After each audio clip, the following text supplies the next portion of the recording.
ఇప్పుడు కొంతమందిలో పొద్దున్నే లేస్తే ఇలాంటి అంటే ఫాదర్ నుంచి పిల్లల దాకా వస్తుందని జెప్పేసి ఇందాక అంటున్నారు. కొంతమంది ఎంత చదివినా గూడా అసలు ర్యాంకుల కోసం, దానికోసం తాపత్రయపడుతూ ఉంటారు. ఇప్పుడు ఒక చిన్న ఎగ్జాంపుల్ తీసుకున్నట్టయితే ఫ్రంట్‌లో ఉన్న వాళ్ళేమో తక్కువ ర్యాంక్‌లో ఉంటారు. అదే బ్యాక్‌లో ఉన్న వాళ్ళేమో వాళ్ళు చదవరు. కాలేజెస్‌కి గానీ, స్కూల్స్‌కి గానీ దానికి అటెండ్ అవ్వరు. అయినా కూడా వాళ్ళకు మంచి ర్యాంకర్‌గా ముందుకెళ్తూ ఉంటారు. అసలు వాళ్ళని ఎలా చూడొచ్చు? ఇది కూడా చాలా మంచి ప్రశ్న అండి. ఎందుకో తెలుసా?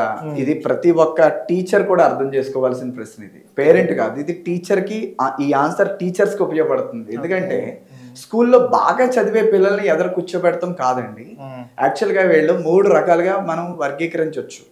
పిల్లల్లో 3 రకాల తత్వాలు ఉంటాయి. వీటినే లెర్నింగ్ ఎబిలిటీస్ అని అంటామండి. Early stage of learning abilities. First learning ability ఏంటంటే visual learners. Okay. Visual learners ఏంటి? బోర్డ్ మీద రాసిన విషయాన్ని వీళ్ళకి ఫోటోగ్రాఫిక్ మెమరీ ఉంటుంది. అంటే చూడగానే గుర్తుపెట్టుకునే సామర్థ్యత ఎక్కువ వీళ్ళ బ్రెయిన్ లో. సో చూడగానే ఈజీగా వాళ్ళు రీకలెక్ట్ చేసుకోగలుగుతారు. దాన్ని రీఎగ్జిబిట్ కూడా ఈజీగా చేయగలుగుతారు. సో వీళ్ళు ఆటోమేటిక్ గా వీళ్ళు రీఎగ్జిబిట్ చేయగలుగుతారు. ఆటోమేటిక్ గా వీళ్ళ జ్ఞాపక శక్తి కూడా ఎక్కువ ఉంటుంది. అలాగే ఈ పిల్లల్లో ఐక్యూ కూడా ఎక్కువ ఉండడానికి ఆస్కారం ఉంటుంది. అదే కారణం. ఐక్యూ కూడా ఎక్కువ ఉండడానికి ఏంటి? ఆసక్తి ఎక్కువ ఉంటుంది. నాకు పని ఈజీ అయింది అనుకోండి, ఆసక్తి ఎందుకు రాదు? అదే కష్టం అనుకోండి, ఆసక్తి ఉంటుందా? అంతే కదా. సో సెకండ్ది ఏంటంటే ఆడిటరీ లెర్నర్స్ అని అంటాం. ఆడిటరీ లెర్నర్స్ ఏంటంటే వీళ్ళు వినడం ద్వారా గుర్తుపెట్టుకుంటారు. ఇక్కడ ప్రాబ్లం ఏంటంటే చాలా మంది స్కూల్లో ఆడిటరీ లెర్నర్స్ ఎక్కువ ఏమవుతా ఉంటారంటే బ్యాక్ బెంచర్ లో కూర్చుంటారు. మీరు అబ్జర్వ్ చేయండి, కాలేజెస్ లో డైలాగులు వస్తా ఉంటాయి వెనక నుంచి.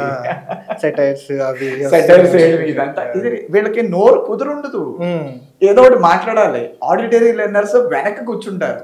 మోస్ట్లీ మీరు చెప్పవసరం లేదు, వాళ్ళే వెళ్ళిపోతారు వెనక్కి.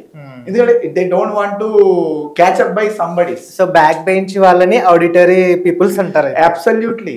బ్యాక్ బెంచ్ లో కూర్చున్న వాళ్ళందరూ ఆడిటరీ ఎబిలిటీస్ ఉంటాయి. వాళ్ళు వింటే గుర్తుపెట్టుకునే సామర్థ్యత ఉంటుంది. సో ఈ విధంగా ఉంటారు. నెక్స్ట్ ఇంకా మధ్యలో ఉంటారు చూడండి, ఫ్రంట్ విజువల్ లెర్నర్స్ ని కూర్చోబెడతారు కదా, బ్యాక్ ఆడిటరీ లెర్నర్స్ కూర్చుంటారు. మధ్యలో ఉండే వాళ్ళనే కెనెస్ట్రికల్ లెర్నర్స్ అని అంటారు. కైనెస్ట్రికల్ లెర్నర్స్. ఈ కైనెస్ట్రికల్ లెర్నర్స్ ఏంటంటేనండి ఫీలర్స్. ప్రతిదీ ఫీల్ అవుతా ఉంటారు.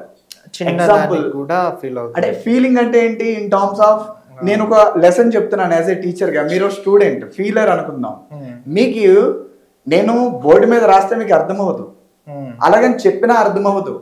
ప్రాక్టీస్ చేయంతాను చూడండి, అప్పుడు మీకు అర్థమవుతుంది. దగ్గరుండి చదివించడం. అబ్సల్యూట్లీ. ద ప్రాక్టికల్ మేనర్ లో ఉన్నట్లయితేనే వీళ్ళకి అర్థమవుతుంది. వీళ్ళు మధ్యలో ఉంటారు. వీళ్ళు ఏంటంటే టీచర్లకి అంటే ఎక్కడ ఎవరికి డౌట్ రాకూడదు. వీళ్ళ తెలివితేటలు చాలా బాగుంటాయి. ఎలా ఉంటాయి అంటే వీళ్ళ తెలివితేటలు క్రియేటివిటీ అన్నాను కదా, వీళ్ళకి ఎక్కువ ఉంటుందండి. క్రియేటివిటీ కోషెంట్ వీళ్ళకి ఎక్కువ ఉంటుంది. కారణం ఏంటంటే వీళ్ళు ఏంటంటే వెనక్కి వెళ్తే అడుగుతారు, ఎదురుంటే చెప్పాలి, మధ్యలో ఉంటే తప్పించుకునే ఛాన్సెస్ ఉంటుంది కదా. సో ఈ విధంగా ఉంటారన్నమాట. ఇక్కడ ప్రాబ్లం ఏంటంటే ప్రతి ఒక్క టీచర్ ఫస్ట్ మీ స్టూడెంట్ లో వాడు విజువల్ లెర్నరా, ఆడిటరీ లెర్నరా, కెనెస్ట్రికల్ లెర్నరా, ఏ లెర్నింగ్ ఎబిలిటీ, అందరిలోని ఈ 3 తత్వాలు ఉంటాయి. కాకపోతే పర్సంటేజ్ రూపంలో ఉంటుంది. ఒకళ్ళకి ఇది ఎక్కువ పర్సంటేజ్ ఉంటుంది. ఫర్ ఎగ్జాంపుల్ 60% విజువల్ లెర్నర్ ఉన్నాడు అనుకోండి, సూపర్ గా సక్సెస్ అయిపోతాడు. కానీ విజువల్ లెర్నర్స్ వీళ్ళ మీద లెక్కేయచ్చు. అందువల్ల క్లాసులో 30 మంది స్టూడెంట్స్ ఉంటే గట్టిగా చెప్పే 5-6 టాపర్స్ గా ఉంటారు. సింపుల్ గా చెప్పాలంటే ఫ్రంట్ లో కూర్చోవాలి. అబ్సల్యూట్లీ. వాళ్ళందరూ ఫ్రంట్ కూర్చోవడానికి ఇష్టపడతారు.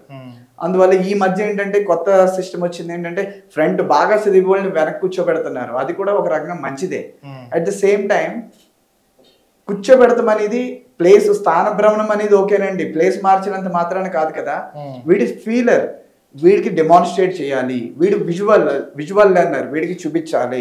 వీడు ఆడిటరీ లెర్నర్, వీడికి కంపల్సరీగా ఎక్స్ప్లెయిన్ చేయాలి. ఈ విధానాలను అమలుపరచగలిగితే ఆ క్లాస్ రూమ్ లో ఉన్న 30 మంది కూడా టాపర్స్ అయ్యే పాసిబిలిటీస్ 100 టైమ్స్ ఉంటుందండి.